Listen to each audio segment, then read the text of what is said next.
And what I'm learning is sometimes it's just best to do nothing. Sometimes it's best to do nothing. Like, case in point, I started a YouTube page that I actually turned into a business. I turned it into two businesses, right? The stage name of Newbie Star, I trademarked that and LLC'd it and turned that into a business. And then the name of my YouTube page, The Follow Through LLC, I turned that into a business. Somebody tried to take it, so I had to go back in. We went from Follow Through LLC to the Follow Through Biz LLC. Anyways, at that time, bro, I was in communication with this one girl, and I was traveling for work a lot, and she was like one of the only friends I had when I would come back in town for a couple days. Like, every month or so, month or two, I come back in town for like a weekend or something. She was one of the only friends I had at that point in time. I remember one of the conversations we was talking, and she was saying how she shared her story with me, like about her life and stuff and shit that she went through, all the childhood trauma she went through. And she said that she wanted to start a podcast, she wanted to this and that, and I was like, okay, let me interview you. She was like, nah, I don't want to do that. I'm like, all right, well, you should just open up your phone, start talking to your camera. She was like, nah, I don't really want to do that. I'm like, well, how you gonna start a podcast if you don't want to do the basic things that a podcast is about? You know what I'm saying? She's like, well, maybe I don't know, I just want to think about it. I'm like, all right. So I was on the road. Well, actually, after that conversation, I left. I believe I was in, I don't remember what city it was, bro. I don't remember what city it was, but long story short, after that conversation, I left and went back to work. And then, like, one of the nights when we got off site, I went back to my hotel room, bro, and I just opened up my camera and I started talking. And for like 2.5, 3 years straight, bro, I was doing that shit every night. Just open up my camera, start talking. Open up my camera, start talking. Open up my camera, start talking. I go to work, take care of responsibilities, watch a little bit of entertainment here and there, and then open up my camera, start talking. And I built it up. I built it up really quickly. And once I did that,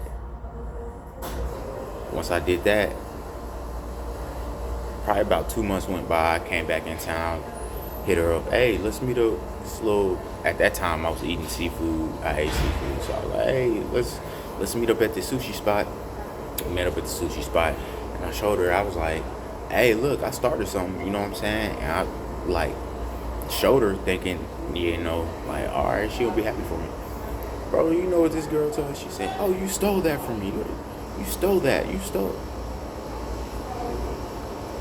I stole what? Well, last time I talked to you, was talking about, I told you I wanted to. Okay, let me see your page.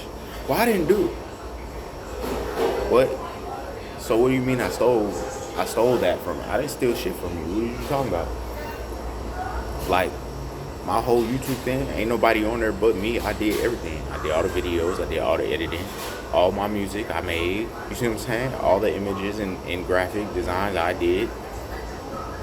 I didn't outsource it or lean on nobody else. Like, hey, can you help me do this? Hey, can you help me do that? And I want to thank you, Meech, Big Meech. I want to thank Meech. I got a homie back from college. I called him Big Meech. His nigga name was Joe, but I called him Big Meech. But I want to thank him because he kind of instilled that work ethic in me of having people around me that knew what the fuck. Like, let's say I was trying to do something, people around me would already be mastered in it, but they wouldn't be able, like, they wouldn't necessarily just give me the gems, give me the game. Like, Meech was one of them niggas. Back at the time, like, I hated that shit about him. I'm like, bro, I'm trying to rap. If you've been in the industry before, why can't you help me with this shit? But it gave me the mindset and the work ethic to figure that shit out on my own.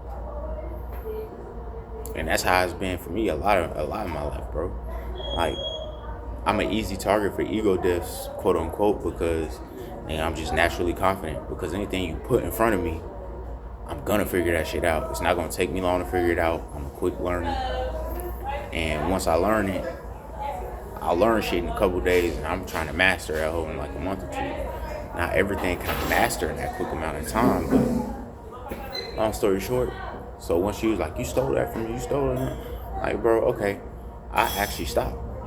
I literally stopped recording. I stopped doing my videos. I stopped uploading. I stopped. I'm like, all right, well, I'm going to give her a chance to catch up. Because if it's something that you really want to do, or something that she really wants to do, or, you know what I'm saying, really wants to create, she gonna do it. So I stopped. She still ain't got no platform. She still ain't got this shit. And I'm not talking down on her. I'm just saying, it taught me a lesson. Like,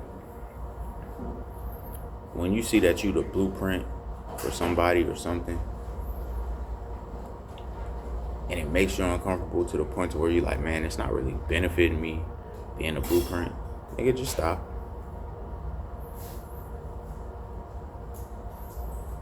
There was a book. There was a book in elementary. I don't remember the name of that hoe. I want to say it was Pippi Longstocking, but I can't remember. But the girl, everybody was copying her. Everybody was copying everything she did. Everybody was copying everything she did. And then she peeped game. And then one day she was like, she told everybody, she was like, tomorrow I'm going to cut all my hair off. And then when she showed up to the school or whatever, the next day everybody had cut their hair off, but she still had her shit. You see what I'm saying? Like, she just hit them niggas with the okie doke, the misdirection. I'm not gonna say just go be deceitful like that. I mean, it was a cold little children's story. She did what she had to do. But I realize whenever I'm being used as a blueprint, bro, and, you know, not being seen, not being acknowledged, not being... Because for me, bro, I don't care. Well, let me not say not being seen. I don't care about being seen. I don't care about the validation. I want. You see what I'm saying?